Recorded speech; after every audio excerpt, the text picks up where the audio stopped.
Time, scientists with the Chinese Navy have revealed tactics and technology by China's new radar tech that uses AI. China የዓለምን ስውር ተዋጊ ጀቶች መደበቂያ ያሳጣ አዲስ ራዳር ይፋ አደረገች። ቤጂንግ የራዳር ቴክኖሎጂ አብዮቱን አቀጣጠለችው። AI ወደ ጦርነት ገብቷል። AI-powered radar that claims it cannot be jammed. ሁሌም አዲስ ነገር የማይታጣባት ቻይና አዲስ ቴክኖሎጂ የሆነውንና ኦቨር ዘ ሆራይዘን OTH የተሰኘ ድንቅ የራዳር ሲስተም ይፋ በማድረግ በዓለም የወታደራዊው የቼዝ ጨዋታ ላይ አስደናቂ እንቅስቃሴ አድርጋለች።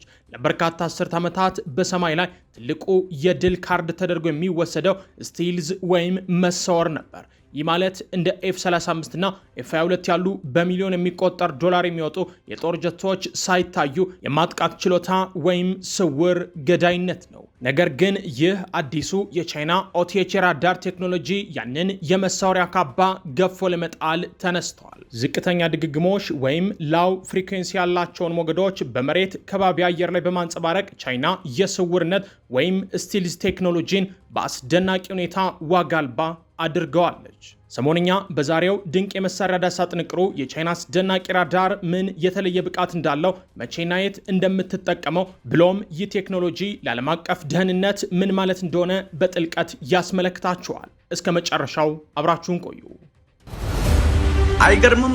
በፒያሳ መሬት አይሸጥም እድል እንጂ። እንዴት ካላችሁ አራዳ ፓርክ ፊት ለፊት በኮንዶሚኒየም ዋጋ የቤት ባለቤት የሚሆኑበት ብቸኛው አጋጣሚ ተመቻችቷል። እንዲሁም ከፍሬንድሺፕ ፓርክ አጠገብ እያስገነባን ባለነው ሳይታችን ላይ አመቺ በሆነ አከፋፈል ማለትም 100% ለሚከፍሉ ደንበኞች 40% ቅናሽ አድርገን ባለ 1 መኝታ 3.6 ሚሊዮን ብር፣ ባለ 2 መኝታ በ6 ሚሊዮን ብር፣ ባለ 3 መኝታ በ8.6 ሚሊዮን ብር እየሸጥን ነው። በዛ ላይ ከ10% ቅድመ ክፍያ ጀምሮ ለምትከፍሉ ልዩ የክፍያ አማራጭና ባንክ ብድርም አመቻችተናል። አፓርትመንቶቻችን በቂ የሆነ ፓርኪንግ፣ የከርሰ ምድር ውሃ፣ የልጆች መጫወቻን ያካተቱ ናቸው። በተጨማሪም በመርካቶ ተክለ ሃይማኖት የንግድ ሱቆችን በ1.8 ሚሊዮን ብር ሙሉ ክፍያ ከ400 ሺህ ብር ቅድመ ክፍያ ጀምሮ ይዘን መተናል። ደግሞ ልብ ይበሉ፣ የኛ ልዩነት እኛ የምንሸጠው በኔት ኤሪያ ብቻ ነው። መረጃ ለመጠየቅ ከፈለጋችሁ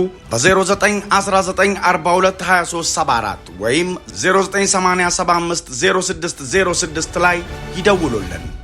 አዲሱ የቻይና የራዳር ቴክኖሎጂ ምን የተለየ ነገር ይዟል?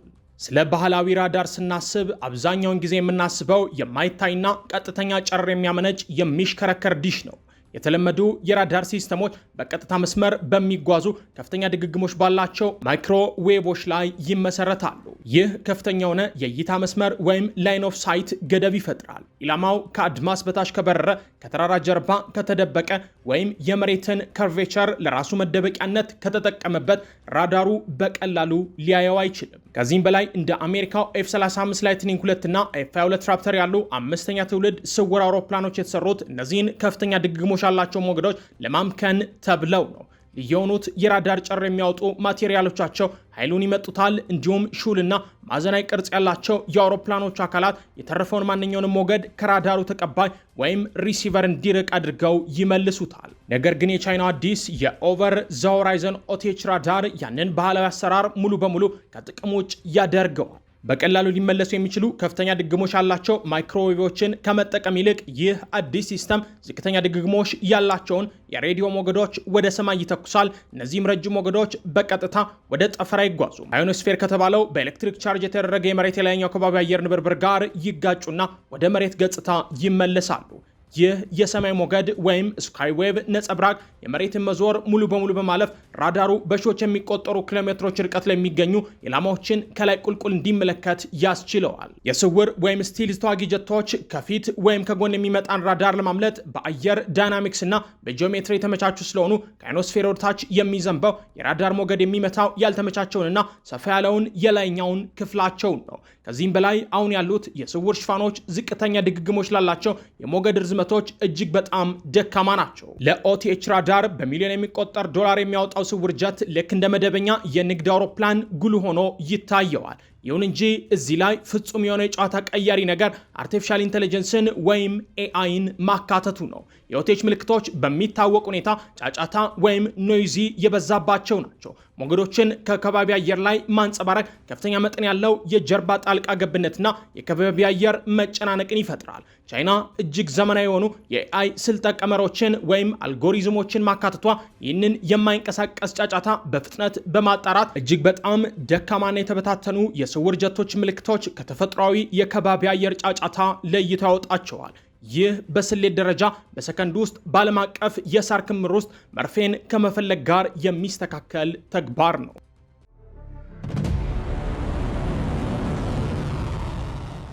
ቻይና ይህንን የቅድመ ማስጠንቀቂያ ጋሻ እንዴትና መቼ ትጠቀመዋል? የእነዚህን ግዙፍ ተቋማት ውጤታማነት ከፍ ለማድረግ ቻይና በተራራማ ክልሎች ጥልቀትና በተንጣለሉ የባህር ዳርቻዎቿ ላይ በስትራቴጂካዊ መንገድ እያስቀመጠቻቸው እንደሆነ ይነገራል። እዚህ ጋር መጠኑን መረዳት በጣም አስፈላጊ ነው። እነዚህ ትናንሽና ተንቀሳቃሽ የሳተላይት ዲሾች አይደሉም። የኦቲኤች ራዳር ማዕከላት ለብዙ ማይሎች ሊዘረጉ ይችላሉ።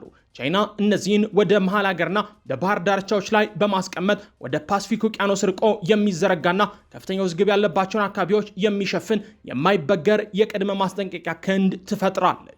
ነገር ግን ይህ ቴክኖሎጂ በተግባር የሚውለው እንዴትና መቼ ነው ካልን እውነታው እነዚህ ሲስተሞች በመሰረቱ ሁልጊዜም የሚሰሩና የበሩ ናቸው የሚል መልስ እናገኛለን። በሰላሙ ጊዜ ቻይና እነዚህን የኦቲኤች ራዳሮች ለቀጣይ መረጃ ስለላና ቅኝት ትጠቀምባቸዋለች። የተፎካካሪ ሀገራት ዕለታዊ የጥበቃ መንገዶች ይከታተላሉ፣ ኤሌክትሮኒክስ ምልክቶችን ካርታ ያወጣሉ። እናም ኤአይ መረጃዎቻቸውን ይበልጥ ትክክለኛ እንዲሆኑ ለማሰልጠን ያንን ሁሉ መረጃ ወደ ግዙፍ የማሽን ለርኒንግ ዳታቤዞቻቸው ያስገባሉ።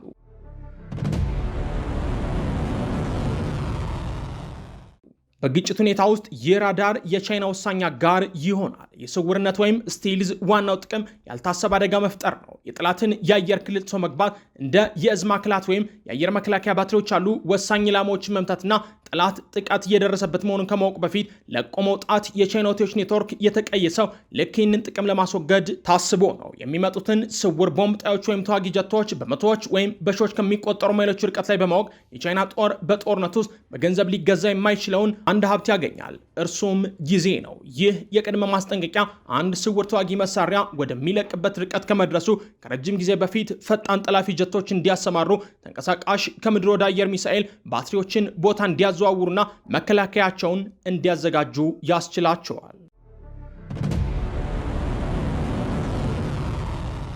የዘመናዊ ራዳሩ መገለጥና የስውር አውሮፕላኖች ዘመን ማብቃት። ባለፉት 40 ዓመታት የምዕራባውያን የአየር ላይ የበላይነት ፍልስፍና ሙሉ በሙሉ የተገነባው በአንድ ቃል ዙሪያ ነው።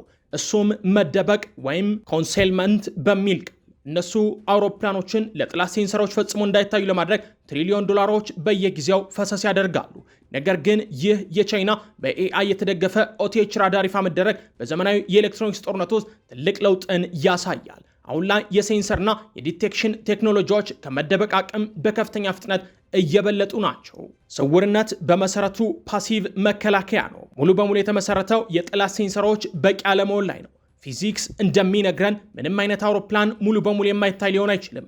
በቀላሉ የተቀነሰ የራዳር መስቀለኛ ክፍል ወይም ራዳር ክሮስ ሴክሽን RCS አላቸው። የኦቲኤች ራዳሮች F-35ን ዝቅተኛ ድግሞች ባላቸው ሞገዶች ከፍተኛና ቁልቁል አቅጣጫ ሲመቱ ያ የRCS ቅነሳ በአብዛኛው ዋጋ ቢስ ይሆናል። ይህ ለዘመናዊ የአየር ኃይሎች አስፈሪ እውነታን ይፈጥራል። እንደውም ወታደራዊ ተንታኞች ስውር ብቻ ወይም ስቴልዝ ኦንሊ የሆነው ዘመን ማብቂያ ላይ እየደረስ እንደሆነ ያምናሉ። የላቁ የራዳር አውታሮች እያደጉ ሲሄዱ የወደፊቱ የጦር አውሮፕላን ዲዛይን በአብዛኛው አቅጣጫውን ሊቀይር ይችላል። ስድስተኛ ትውልድ ተዋጊ ጀቶችና የውጊያ ድሮኖች ከንጹህ የማይታይነት ወይም ኢንቪዚቢሊቲ ይልቅ ትኩረታቸውን ወደ አስገራሚ ፍጥነት፣ ከፍተኛ የመታጠፍ ችሎታና እነዚህን የራዳር አውታሮች በንቃት ሊያጨናንቁ ወይም ሊያታሉ ወደሚችሉ የላቁ የኤሌክትሮኒክስ ጦርነት EW ስብስቦች ሊያዞሩ ይችላሉ። አሁን በቀላሉ ከመደበቅ ዘመን ወደ ማሳወርና ማምለጥ ዘመን እየተሸጋገርን ነው።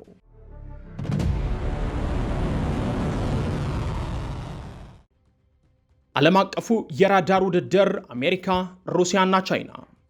የዚህን ግኝት ክብደት በትክክል ለመረዳት ቻይና በዓለም አቀፉ የራዳር ውድድር ውስጥ ከሌሎች ሁለት ከባድ ወታደራዊ ሚዛን ካላቸው ሀገራት ጋር እንዴት እንደምትወዳደር ማየት ይኖርብናል። በታሪክ ሩሲያ በምድር ላይ የተመሰረተ የአየር መከላከያ የማያከራክር ንጉሥ ሆና ቆይታለች። እነሱ ኤስ-400 እና አዲሱ ኤስ-500 የሚሳይል ሲስተሞች እጅግ ገዳይ ናቸው። እናም ስውር ኢላማዎችን ለማግኘት በግዙፍ ባለብዙ ባንድ የቪኤችኤፍ ራዳሮች ላይ በእጅጉ ይመካሉ። ሆኖም የሩሲያ ድክመት ያለው በአገር ውስጥ የኤሌክትሮኒክስ እና የኮምፒውተር ኢንዱስትሪ ላይ ነው። ኢላማዎችን መቶ ለመጣል የሚያስችል ጥሬ ሃርድዌር እና ኪኔማቲክ አላቸው።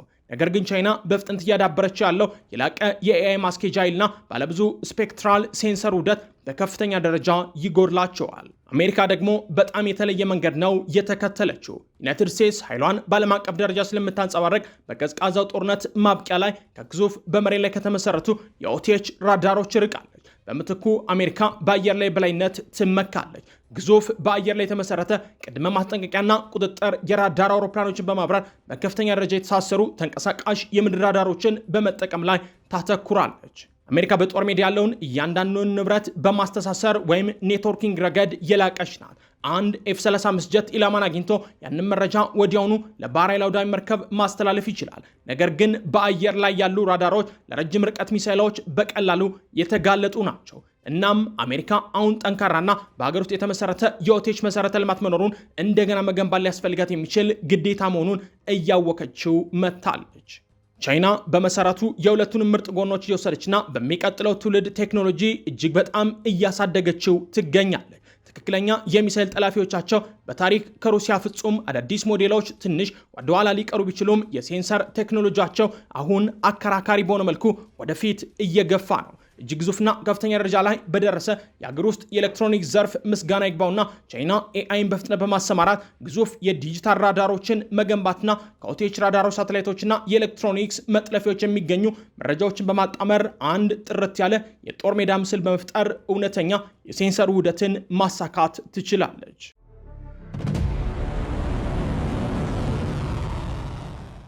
ቻይና የዘመናዊ ጦርነት ቴክኖሎጂን ለመቆጣጠር ያላት ዓላማ ምንድን ነው?